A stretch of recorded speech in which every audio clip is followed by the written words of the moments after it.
Assalamualaikum warahmatullahi wabarakatuh. Alhamdulillahi rabbil alamin, wa bihi nasta'in, wa la udwana illa 'alal zalimin. Asyhadu an la ilaha illallah wahdahu la syarikalah, wa asyhadu anna Muhammadan 'abduhu wa rasuluh. Asyhadu an la ilaha illallah wahdahu la syarikalah, wa asyhadu anna Muhammadan 'abduhu wa rasuluh. Allahumma salli wa sallim wa barik ala sayyidina wa maulana Muhammad wa ala alihi wa ashabihi wa ihtada bihadihi wa istanna bisunnatihi ila yaumiddin, amma ba'd.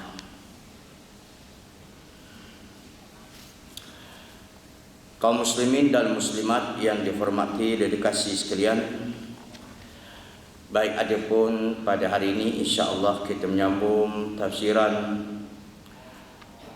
surah yang baru, yaitu surah Luqman. Pada kuliah lepas kita bicarakan surah Al-Kahfi, dan pada hari ini kita ambil surah Luqman. Surah Luqman dikenali dengan surah Makkiyah yang mengandungi 43 ayat. Cuma ayat yang ke-27 hingga 29 merupakan ayat yang diturunkan Madinah. Seluruhnya yang 43 ayat turun di Mekah dikenali dengan surah Makkiyah. Cuma 27 ayat 27, 28, 29, 3 ayat turun di Madinah. Baik, sebelum kita bicarakan tafsiran surah ini, mari sedikit kita ambil mukaddimahnya. Kerana dipanggilkan surah Luqman, kerana surah ini menceritakan tentang seorang manusia yang diberikan oleh Allah Ta'ala kebijaksanaan, iaitu hikmah, yang dikenali dengan namanya Luqman. Menurut Ibnu Katsir rahimahullahu ta'ala, Luqman yang merupakan namanya Luqman bin Anqab bin Sadun. Luqman bin Anqab bin Sadun. Ada ulama dia mengatakan keturunan Habsyi, ada mengatakan dia daripada keturunan Sudan. Ibnu Abbas menuturkan Luqman ini ialah seorang hamba Habsyi yang kerjanya adalah tukang kayu. Kerja dia tukang kayu di sebuah kilang kepunyaan satu majikan. Kerana kisahnya masyhur, walaupun dia tukang kayu tapi mempunyai akal dan ilmu yang kuat, yang dikenali dengan hikmah. Maksud hikmah ni adalah kebijaksanaan. Sebab ada juga orang yang berilmu tapi tak bijaksana. Ada. Ilmu ada, tapi kebijaksanaan itu tidak ada. Ini Luqman diberikan ilmu dan beri kebijaksanaan. Pernah satu ketika majikan Luqman ni mengujinya dengan menyuruh sembelih seekor kambing. Majikan Luqman suruh sembelih seekor kambing. Lalu kata majikannya, bila kamu sembelih seekor kambing, tolong bawakan kepada aku daging yang paling bagus sekali. Luqman pun sembelih. Maka dibawakan daging itu ialah lidah dengan hati. Lidah dengan hati. Itu daging yang paling bagus. Lepas tu kaum muslimin dan muslimat kalian, satu ketika lain pula majikannya suruh sembelih seekor kambing pula. Tolong bawa daging yang paling buruk, tak bagus sekali. Maka dibawakan hati dengan lidah juga. Yang paling baik pun hati dengan lidah, yang paling buruk pun hati dengan lidah. Maka akhirnya berasa heranlah majikan dia, sambil bertanya, aku minta daging baik kau beri lidah dan hati, minta daging buruk pun lidah dengan hati. Kenapa? Luqman pun menjawab, nak tahu seorang itu baik, kena tengok hati dan lidah dia. Kalau di hati dia elok, lidah dia baik, lidah elok, maka baik dia orang itu. Tapi kalau hatinya busuk, lidah pun jahat, orang itu tidak baik. Itu orang kata hikmahnya Luqman. Cukup letup mukadimahnya. Sebab nanti bila kita masuk ayat akan cerita Luqman ini, kaum muslim-muslimat kalian, nasihat dia kepada anak dia yang begitu panjang. Sekadar mukadimah kita nak kenal Luqman begitu. Baik. Firman Allah Ta'ala, A'udzu billahi minasyaitonir rajim. Alif Lam Mim. Tilka ayatul kitabil hakim. Hudan wa rahmatan lil muhsinin. Alladzina yuqimuna as-salata wa yu'tuna az-zakata wa hum bil akhirati hum yuqinun. Ulaika ala hudan min rabbihim wa ulaika humul muflihun. Kita ambil 5 ayat. Alif Lam Mim. Inilah ayat-ayat Alkitab yang mengandung hikmah,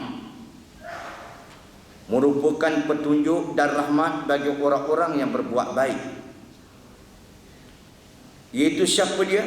Orang-orang yang mendirikan salat dan menunaikan zakat, sedang mereka meyakini akhirat.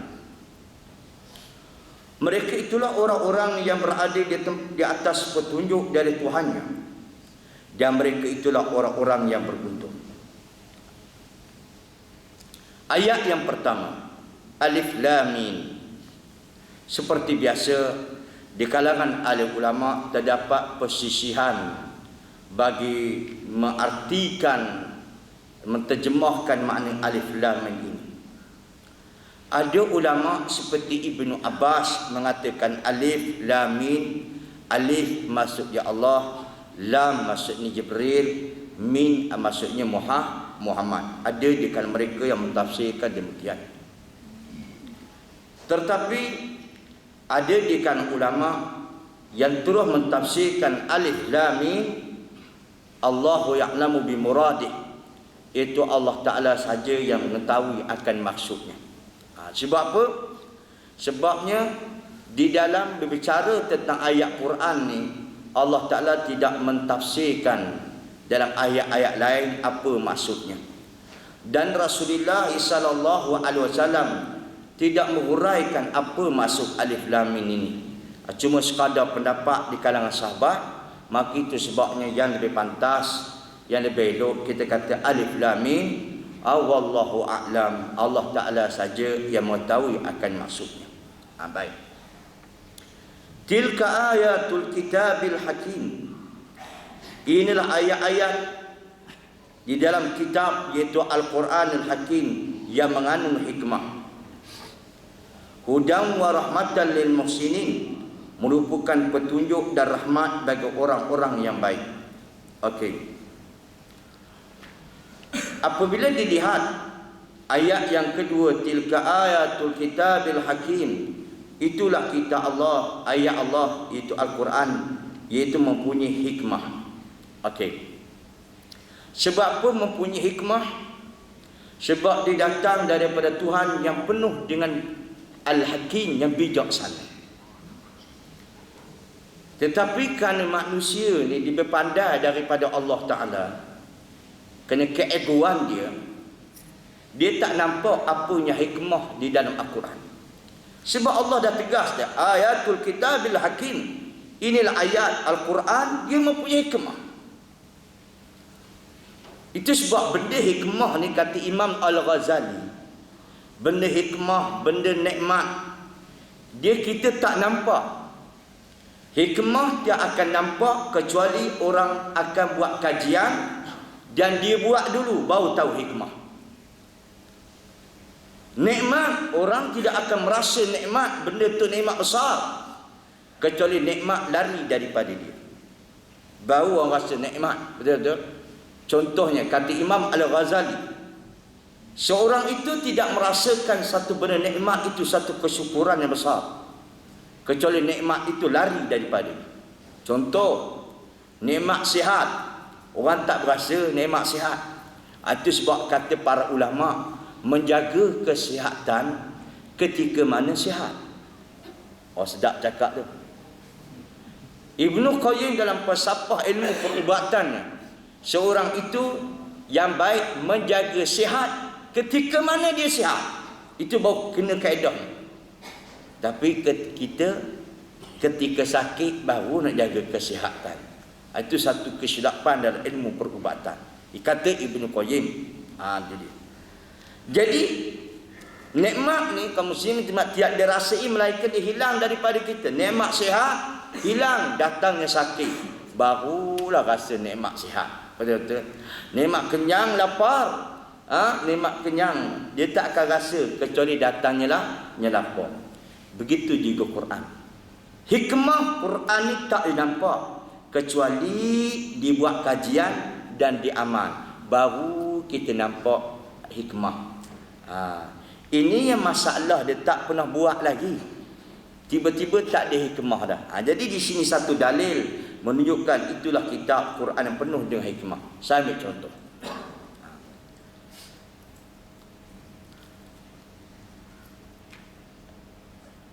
Satu ketika masa kita belajar dulu, kita ambil satu benda yang sudah kita belajar, mudah nak buat misal. Di antaranya hadis Rasulullah sallallahu alaihi wasallam, apabila anjing menjilat bejana salah seorang daripada kamu, kata Nabi, naklah dibasuh dengan air 7 kali dan satu daripadanya air tanah. Okey. Kata para ulama lain pula, bukan sekadar anjing jilat bejana, termasuklah menggigit orang, kena samak juga. Baik, sekarang ni cuba tanya, apa sebab kena basuh dengan air tanah? Apa hikmah? Tidak diketahui. Sedangkan ayat Quran, hadis Nabi, ada hikmah dia. Jadi masa kita belajar dulu, ustaz-ustaz tak sebut hikmah dia. Jadi kenapa tidak disuruh, contohnya bila anjing jilat bejana basuh dengan ezion, apa salahnya? Lagi cuci. Ataupun pencuci handalan, lagi ada kan? Dia handal mencuci. Kenapa? Kenapa dalam syariat Islam yang penuh hikmah ini disuruh dengan air tanah? Tak ada orang buat kajian. Tapi sudah tentu ada hikmah. Hikmahnya, pada beberapa tahun yang lepas, seorang ulama di Yaman yang bernama Dr. Abdul Majid Zandani. Itu dia. Saya pun masa belajar tanya profesor, wallahu alam, beriman sudahlah, betul lah kita beriman, tapi dari mana hasil kajian? Dia orang pun tidak tahu. Dia kata ulama dulu tak sebut. Baik. Jadi kebelakangan ini barulah dapat seorang nama Dr. Abdul Majid Zandani. Dia duduk di Yaman. Dia juga seorang ulama terkenal, saintis dan ulama yang pakar bidang ilmu janin, ilmu peranakan. Baik. Berlaku di satu tempat, saya baca dalam artikel dia. Berlaku di satu tempat di negara Jepun, di sebuah kampung yang ada kena penyakit anjing gila. Tahu anjing gila? Bukan anjing tergila, orang tu ada penyakit anjing gila. Tak pernah tengok apa penyakit yang gila? Penyakit yang gila ni kaum muslimin, bila anjing menyalak, dia menyalak. Kalau dia makan macam anjing juga, duduk pun macam anjing. Dia ada tabiat penyakit anjing gila. Itu sebut. Tempat kita cuma terkenal dengan penyakit gila babi je. Penyakit gila tak ada. I'm sorry, itu misalnya. Baik. Jadi berlaku di Jepun ni, Orang Jepun buat kajian, apakah ubat yang sesuai untuk menghadapi, untuk mengatasi penyakit itu. Dia orang tak bertemu. Bila tak bertemu, akhirnya mereka suruh tanya Islam. Itu dah peliknya. Orang kafir ni, kaum muslimin dan muslimat kan, dia kaji. Kalau dia dapat, dia tetap akan tanya Islam. Percayalah. Maka ringkas ceritanya, maka dia tanya Islam. Maka ulama yang jadi pilihan ketika itu Dr. Abdul Majid Zandani. Yang peliknya, dia memberanikan diri datang ke Jepun.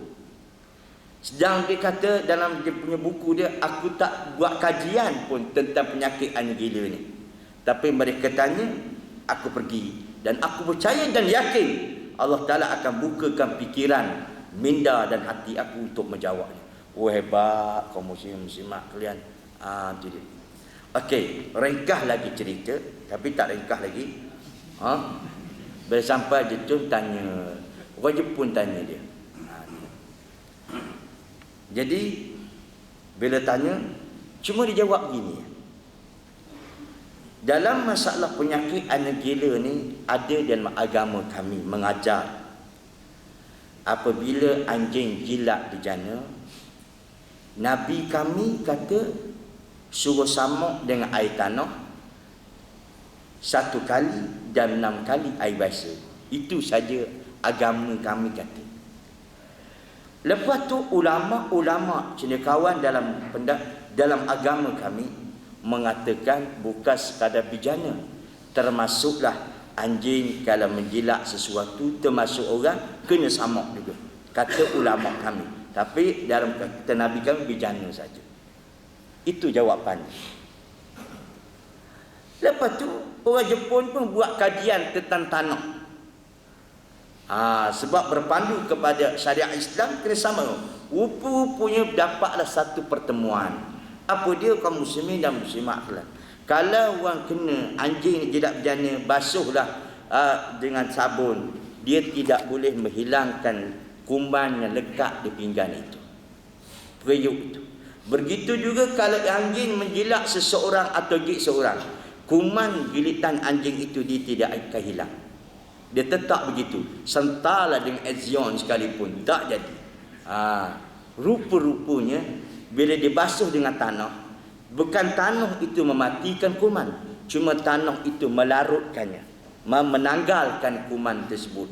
Oh, baru kita dapat hikmahnya. Apa dia? Sebab Nabi suruh samak dengan air tanah. Apa lagi Quran?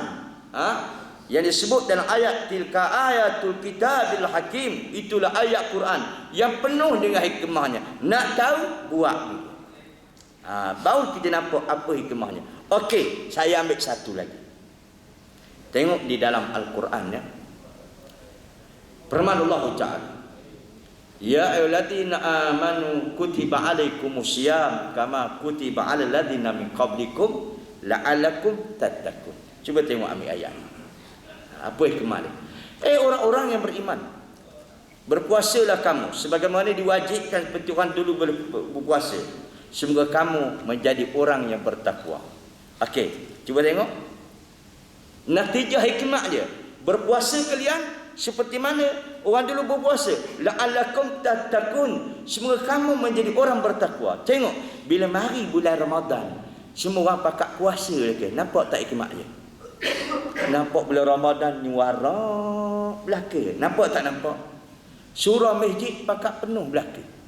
Dalam bulan Ramadan semua tak nak cakap belaka. Ni warak. Nak baca Quran. Ramai tak ramai? Nampak tak natijahnya? La'allakum tattaqun. Itu hikmah. Itu berpuasa, apa hukum yang lain. Okey. Hudan wa rahmatan lil muhsinin. Dan Quran itu kata Allah, hudan wa rahmatan lil muhsinin, iaitu memberikan rahmat dan petunjuk kepada orang yang baik. Okey. Quran ni kaum muslimin dan muslimat kelak memberi petunjuk, jalan petunjuk dan berrahmat kepada orang yang baik. Okey. Cuba kita ambil kaedah yang lain. Ayat yang sering dibaca, Alif Lam Mim, zalikal kitab la raiba fi, hudal lil muttaqin. Bahawasanya itulah kitab yang tak ada keraguannya. memberi petunjuk bagi orang bertakwa. Okey, bunti setakat tu. Kita ambil pendapat Profesor Dr. Hamka. Petunjuk-petunjuk ni kepada orang baik, petunjuk bagi orang takwa. Kalaulah si buta, kata Profesor Dr. Hamka, si buta ni kalau dia berjalan kaum muslim-muslimat nak ke sana ke sini, siapa yang jadi petunjuk jalan dia? Sudah tentu tongkat. Si buta jalan pakai tongkat atau itu tu jalan dia.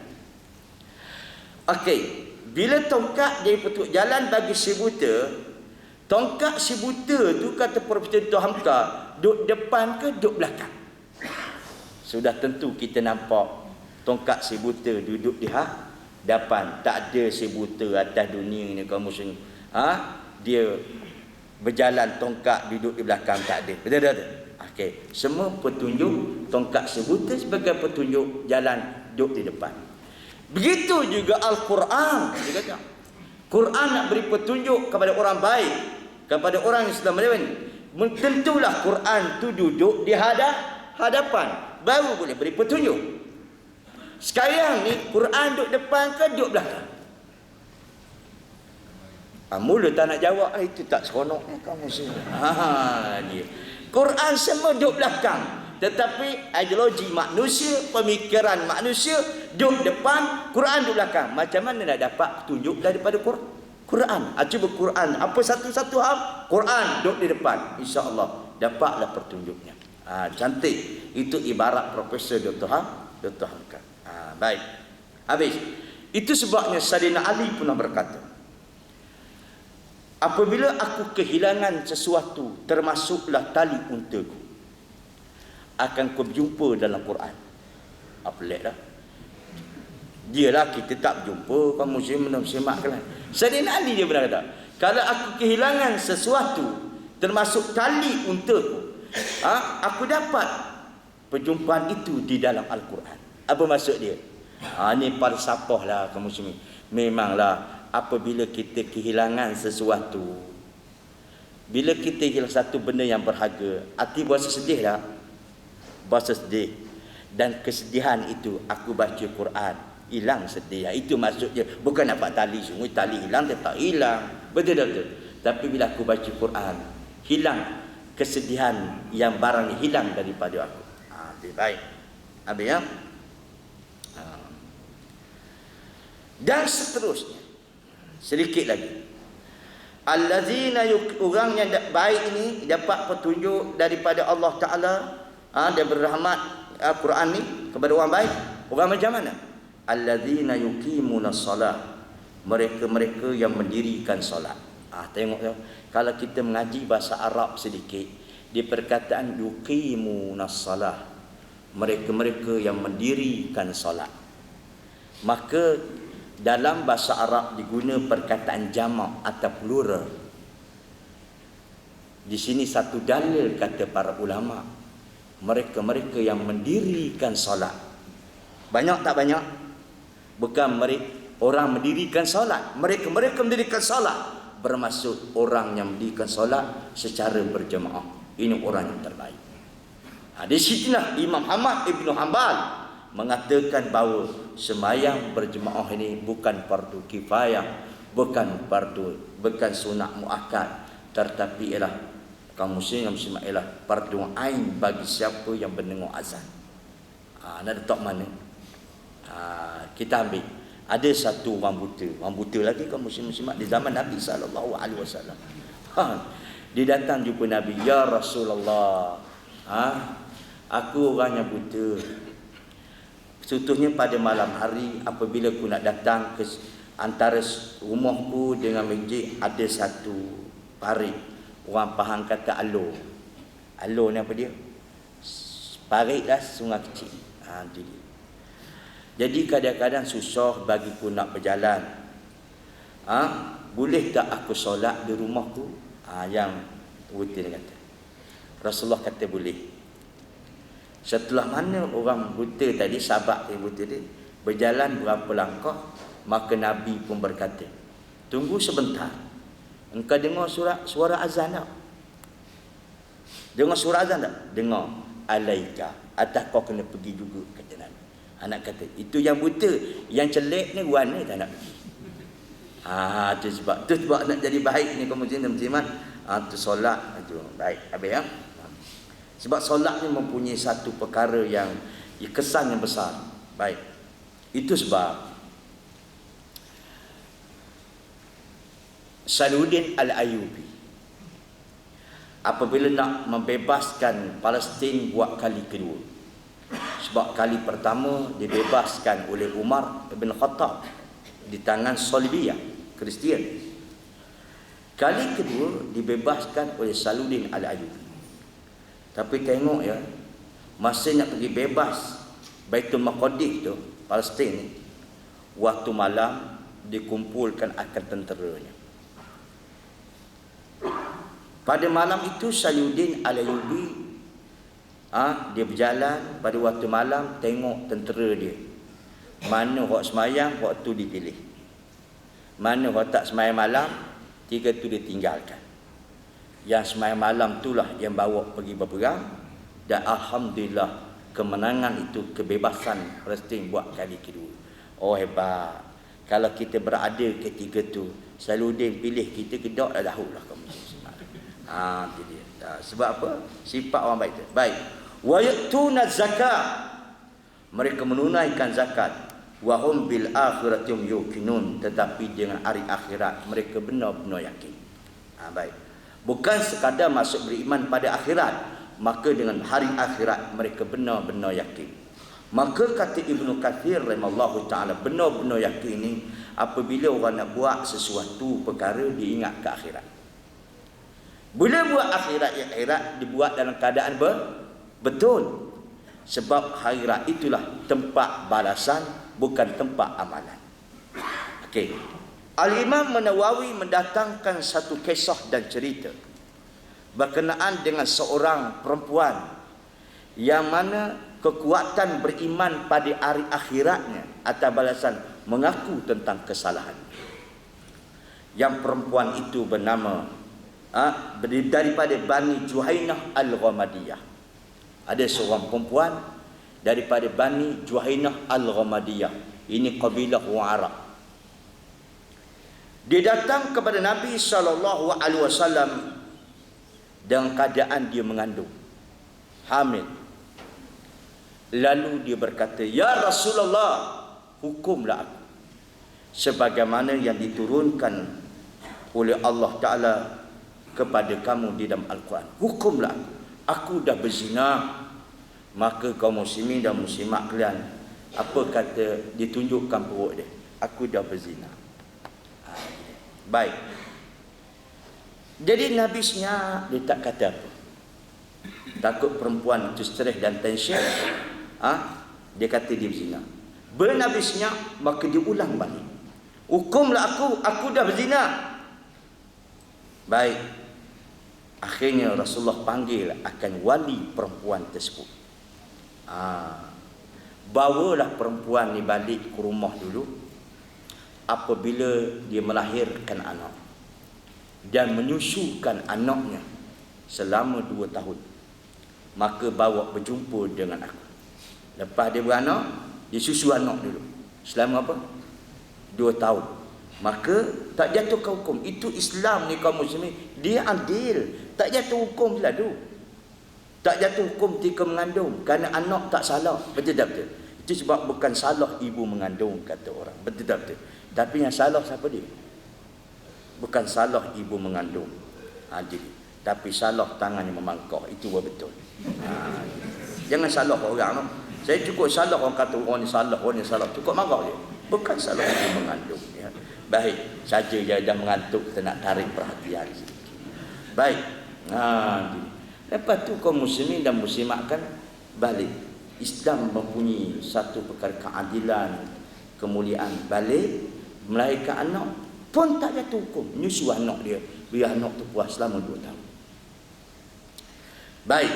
Tapi peliknya dalam hadis ni kita tak jumpa pula Nabi kata, dengan siapa kau berzina? Nabi tak tanya. Sebab apa?